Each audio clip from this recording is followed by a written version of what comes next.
Here we go! Why are you so fixated on me? Because you're my friend. Just give up and let me cut you down already! What? Universal pool! Oh god, this looks so cool, man. I'm Kirinia, the lightning dragon! Okay, Indra's arrow! Bro, he's gonna kill him. Jesus! Ooh, bro. They're both gonna die! Yeah, they're both gonna die, aren't they? Is it a cliffhanger?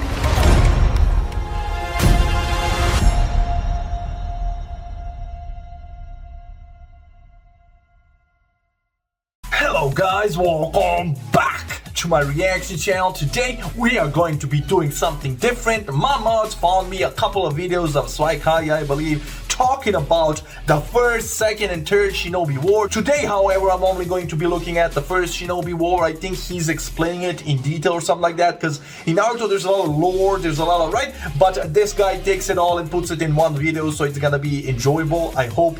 Plus, a lot of you guys sent this to me and asked for me to react to it, so it's almost gonna be like me killing two birds with one stone. But anyway, guys, listen, we're gonna be jumping right into this. A lot of you have been complaining to me, oh, Lucky, what happened to the SWAGKAGE videos? What happened to those random videos that you upload in between your reactions? We enjoy those, So here you go, guys, you're getting one of those today. So guys, I ain't gonna upload these that much. If you enjoy my reactions, feel free to share, subscribe, like, leave a comment, ring the bell for notifications, guys. Follow me on Instagram, join my Discord server, and my Patreon page. Without further ado, man, let's jump right into this reaction. Let's go. Hey everybody, how's it going? SWAGKAGE here. Hello? And today I wanted to talk about something that I feel is pretty underexplored. Naruto is a series with a lot of lore, and some of the cornerstones of that lore are the Great Ninja Wars, which get brought up all the time. But the thing is, they're only ever either mentioned in passing or shown during brief flashbacks. Since the information is so scattered, I figured it was worth making a video to make everything a lot more digestible, and also because I believe that we can piece everything together in a way that leaves us with more information than we started out with. Thank you. Like, he's gonna compact everything into a video. Okay, I like this, because a lot of lore is around these great Shinobi Wars like Minato, and a lot of characters that don't show up that much but are hyped up within those wars, and we didn't get that much from those wars. So hey, I love this. And also he might get some data from the data books, which is something I didn't explore, so that's always right helpful to learn. Let's go. Now, all that said, I think that each of the wars warrants having its own video, so today I'm only going to be talking about the first. If people like this video enough, then I'll be sure to make a follow-up about the second and eventually the third. But for now, at least, we've already got plenty to discuss with just the first war. This is the conflict that we're told the least about directly, but I think we know more about the time period that this war took place in than we do about either the second or the third. All we know for sure is that in the middle of the war, Hashirama called for the first ever 5 Kage summit, and that sometime toward the end of the war, Tobirama was killed by the Kinkaku force. Yo, is this the war that Hashirama ended by giving each village a tail beast or something like that, right?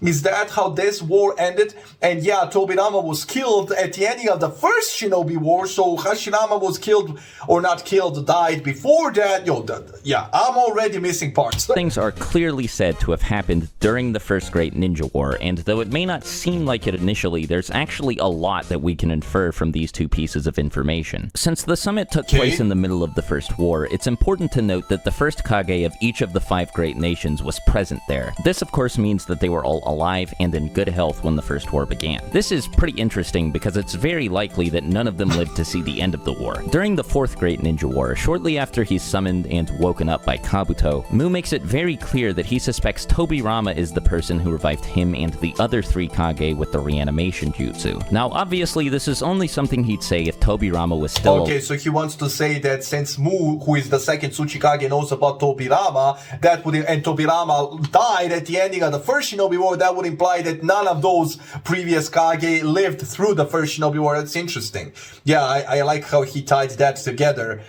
Yeah, there's not much we know about these wars, and they're just praised so much. Why was the war initially started? Was it because of the tail beasts? And then Hashirama caught them all and gave it to the villages to stop the war. That's when he implored them to stop all of that mess. We don't even know that much about the first Kage, except of course Hashirama. Alive at the time of his death. And as we've already established, Tobirama was killed at some point during the First Great Ninja War by the Kinkaku Force. Since Mu must have died at some point before Tobirama did, this means that he must have been killed during the First War, and it also means that the first Tsuchikage should have been killed as well. The same should also be true of the first and second Mizukage, since we know that Mu and Gengetsu killed each other at the end of a lengthy death match. Something else we also know is that during his time as Hokage, Tobirama met with the second Raikage to discuss forming an alliance between the Leaf and the Cloud. Now, since the second Raikage was in power at this point, we can assume that the first Raikage had already been killed. So based on what we know, the only one of the original 5 Kage who could have possibly survived the first war was the first Kazekage. While it's totally within the realm of possibility that he survived, I think it's equally likely that he was killed at some point during this war as well. It's well known throughout the Sand Village that the Kazekage have a history of being assassinated. We also know, based on the fact that Kakazu was sent by the Waterfall Village to assassinate Hashirama at some point, that using assassins to wipe out village leaders wasn't completely off the table. And the first Kazekage in particular seems like he would have had a target on his back, since during the first 5 Kage summit, he was, of all 5 Kage, the least cooperative by far. He asked for a lot more than any of the other villages did, and made it pretty clear that he wouldn't be taking part in Hashirama's proposed alliance. Yeah, he pretty much imposed an ultimatum. Like, everybody else was like quiet, and he was like, yo, listen here. Yo, that's kind of dope. I love how he put all of that together. Yeah, because we have these bits of information, but when you really analyze it, you can deduce other things, like he just said that all the Kage were wiped out. That's right, like not just Mu, there was a second, Mizukage as well. They killed off each other, which means that, okay, and man, the Raikage Tobirama meeting with the second Raikage. Yo, he really dived into this one. I love it. Let's go. Got what he wanted. Now, this goes beyond the other villages simply not liking the first Kazekage because of this. He may have been one of the only reasons the war went on for as long as it did. If he refused to agree to any peace offerings unless his initial terms were met, then it makes a ton of sense that somebody from one of the other villages, or even somebody from the Hidden Sand Village, would have sent somebody to assassinate him just so that the war could be brought to an end. Now again, this may not be what happened at all. I might be way off the mark, but I think it makes a lot of sense, and of all the possibilities I was able to come up with, this is the one that seemed the most reasonable to me. Now, while all this does give us an idea of how bloody and costly the war may have been, it doesn't tell us anything about what caused it. Even considering everything we do know, this is true. I just asked that a minute ago. Like, why was this war initially fought? Like, was it the Tail Beast? Like, did Hashirama by this point already capture all of them? Or did he just capture them just so he had a bargaining chip to stop the war? Like, what? I mean, it was the first Shinobi War, so all of their points of view were kind of, right, in their old, they were all set in their old ways, right? Hashirama was pretty much the only one who wasn't as pig-headed as everybody else, so he was the one that initially brought up the idea of stopping the war, right? He wanted peace. That's why he established the village. So it's not far-fetched to assume that the war started simply because they had, right, they were greedy, they wanted more land, more, right, little scuffles here and there, so hey. Still pretty vague. We are shown a glimpse of pre-war tension through a flashback that happens just before Madara's fight against the 5 Kage. Madara tells Mu and Inoki that the Stone Village would be wise to bow to the might of Konoha, and it's heavily implied that either shortly before or after this, he fought both of them in an effort to show them what would happen if they refused. It's also pretty clearly implied that Hashirama had attempted to establish a friendly relationship with the stone at this point, and I'm not sure if Madara went to any other villages and did something like this, or what the Leaf's relationship with those villages would have been at this point, but this should have been more than enough to at least plant the seeds of discourse between the Leaf and the stone. Something we can infer from this is that the conflict may have been rooted in fear. Without even having fought against Konoha, I can imagine that just hearing about Madara and Hashirama's fight, a fight so explosive that it created the entire final valley, would have been more than enough to spook a handful of foreign village leaders. This is implied to be at least part of the reason at the first 5 Kage summit anyway, since after all, every village except the Sand is asking for 1 or more Biju in exchange for agreeing to peace. Of course, it's also very likely that a major reason this war took place is because of every village's desire for land and resources. Now, at least based on Hashirama's behavior, it doesn't seem like the Leaf had any intention of expanding or conquering its enemies. That said, I don't think the village really had a choice and ended up being forced to participate out of necessity. This may sound a bit odd at first, since if, as I just said, the other villages all had plenty of reason to be afraid of of Konoha, it wouldn't make much sense for them to attack it. But the thing is, the Land of Fire is surrounded by the other 4 great nations. It's pretty much in the center of all of them. As we can see, while it is still hypothetically possible for ninja from one village to travel to any of the others without necessarily having to pass through the Land of Fire, doing so is far from ideal. There are 3 different ways that this could have led to the Leaf getting pulled into the war. The first is that one or more of the other villages truly did try to conquer it because of how much military value its location had. Control of the Land of Fire, especially in addition to any one of the 4 nations surrounding it, would have made conquering the remaining 3 nations significantly easier. The Leaf being surrounded by enemies may have made the other villages a bit less apprehensive about attacking it, since they may have felt that the constant pressure from all sides would be enough to offset the massive power difference between the Leaf village's military and the military of all of its opponents. Something that's equally possible is that none of the other villages declared war on Konoha, but instead had a habit of passing through the Land of Fire and fighting with other villages. That's true. We also saw that in the show, right? While they were fighting on the borders, then Gaara's dad appearing and say, if you cross even an inch, we're gonna attack. So it was always like, the tension was constant.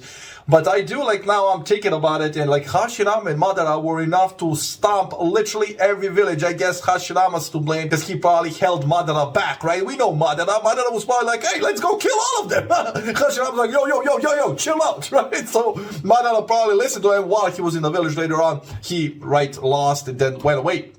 But yeah, this is interesting, bro.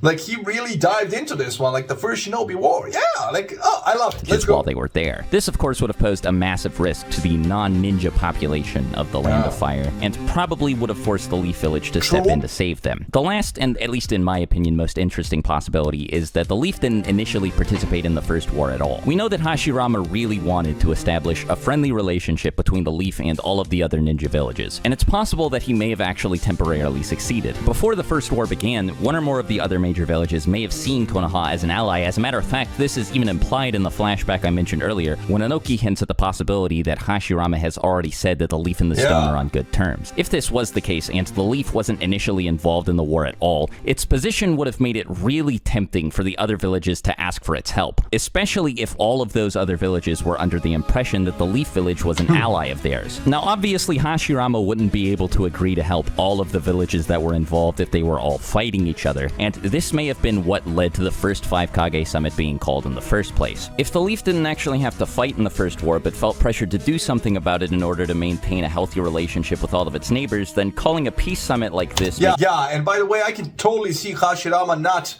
being involved in this war, but wanting to establish peace, because like he just said, like the civilians, like even though Konoha wasn't in war, the Land of Fire, the civilians would still feel pressure and like constant war around their country and territory. So Hashirama would probably see this as a bad sign, right? Nobody can relax, nobody can, right? So he probably reached out as one of the strongest villages, and it was like, yo, either you stop this and we do it peacefully, or we join Tsuchikage or somebody and destroy all of you. Of course, he didn't play with that rhetoric. He just offered them kill beasts and all that. So yeah, that makes a lot of sense if you ask me. Like, I can see Hashirama being that kind-hearted to just try and like concede the war for everybody, and like, can we all just get along, right? And that's where the famous sentence from Hashirama comes: war no matter what the era. He was never for war. He established the village to save children from going to war, which actually backfired on him, and it was really ironic that he ended up, right, even killing his best friend Madara for the sake of the village. It's something he said he would never do. He put the village in front of everybody, even children, even his best friend. That's actually one of the reasons Madara laughed it off, like, how ironic that you say that, right? So Hashirama is a complex character, but I can totally see him doing this. Let's go. Total sense. Now, any of these 3 things could have been the catalyst for Hashirama's decision to meet with the other Kage, but in any case, as we know, the summit wasn't very effective. As I mentioned earlier, the first Kazekage was without a doubt partially responsible for this, since he brought some pretty ludicrous terms to the table in an environment when tensions were already really high. Something else that also probably kept things rocky was the matter of the Biju. Having one or more of these things at their disposal may have made the other Kage a bit more reckless than they would have been without them, even if they had entered the summit fully intent on agreeing to peace. This could have not only potentially done a lot to make the other villages less afraid of Konoha by making them feel like the playing field had been evened a little, but also done just as much to make them even more afraid of all of the other non-Konoha villages now that everyone had a tailed beast or two under their control. Feelings like this, especially if they're widespread, are obviously not good for ongoing peace negotiations. And I mean, the peace negotiations already weren't going super well to begin with, so this was one big recipe for disaster. Something else that also likely played a large part in the war is the existence of village infighting and rogue factions. When Tobirama tried to follow up on Hashirama's attempts at peace by forming an alliance with the Cloud Village, we know of course that he and the second Raikage were assaulted by the Gold and Silver brothers. All the sources we have describe this incident as a coup, which means whether Kinkaku and Ginkaku acted alone or they were acting on behalf of a larger group of people, their actions were probably politically motivated. Now, I doubt events of this magnitude, people attacking village leaders and nearly killing them in broad daylight, were all that common, but the outcome of this war was obviously very important to a lot of people. So it makes sense that if enough people disagreed strongly enough with the decisions made by those in charge of them, that they, along with other members of their village, may go rogue and fight on behalf of what they think is best. Now, it's one thing to claim that infighting like this existed, but an entirely different thing to claim that it had a substantial effect on the war. But at least if we take a look at Kinkaku and Ginkaku again, it seems like they were a pretty serious threat in the first war, despite the fact that they should have been operating independently. It is true that at one point the Kinkaku force worked as operatives of the Cloud Village, but by the time they killed Tobirama, it's extremely unlikely that this was still also, bro, it was said that they killed Tobirama. Tobirama was this godly creature, bro. He was so powerful, right? When he was revived, like even like everybody was scared. Pretty much only Hashirama wasn't, right? Because he was more powerful. But then he was killed by Ginkaku and Kinkaku. Then again, listen, I'm not downplaying Ginkaku and Kinkaku like they had the Night Tails, like they were strong as hell. But still, man, like Tobirama, bro, like this man was a genius, and he was strong as hell. But I guess he like held all of them off so Hiruzen and Danzo and the rest can escape. So he probably battled them all on his own, just like the third Raikage, if you remember the backstory. So I can see him like running out of chakra and being defeated, right? There was more of the enemy. But yeah, it was definitely politically motivated, and like he just said, this is very interesting to analyze the first Shinobi War with the bits and pieces of information we have, because we don't have the full picture, so we can only like speculate. I highly doubt Kinkaku and Ginkaku would be allowed to set foot in the Cloud Village again after attempting to assassinate the second Raikage. So it doesn't really add up that a force they were in charge of would be a part of the Cloud's military long after this had happened. And yet, despite all of this, as we know, the Kinkaku force was responsible for Tobirama's death. And we also know that this wasn't because Tobirama, or anyone from the Leaf for that matter, had tracked them down, but instead because they had tracked down the Leaf Ninja and surrounded them. And I mean, this is just one rogue faction. It's possible that there were plenty of others all over the place operating independent from the village they originated from, and depending on what each faction's motives were, they could have done plenty to slow down or even temporarily stop the ninja world's progress towards peace. Anyway, I think I've covered everything I wanted to by now, all the major stuff anyway, but if I missed anything, be sure to let me know, and as always, thanks for watching. Okay, this was a dope little clip, I have to admit. And yeah, he raised some very good points and he connected some really ambiguous dots, and I agree. But yeah, man, we don't know that much, right? So, like, we really do not know. I kind of like it though. Like, these sort of videos kind of bring light to the lore that was established during the show. Like, they didn't focus that much on the wars. They did hype up some characters like Kinkaku, Tobirama during those war times, and like, right, the exchange of tail beasts, but we still don't know that many facts surrounding that war. Why did it start? Like, right? So hey, listen, I enjoyed this. I agree with pretty much everything, so I ain't got on this that much. I really enjoyed this video. Hope you enjoyed the reaction, and I'll see you in the next one. Stay safe, love you, enjoy, and bye.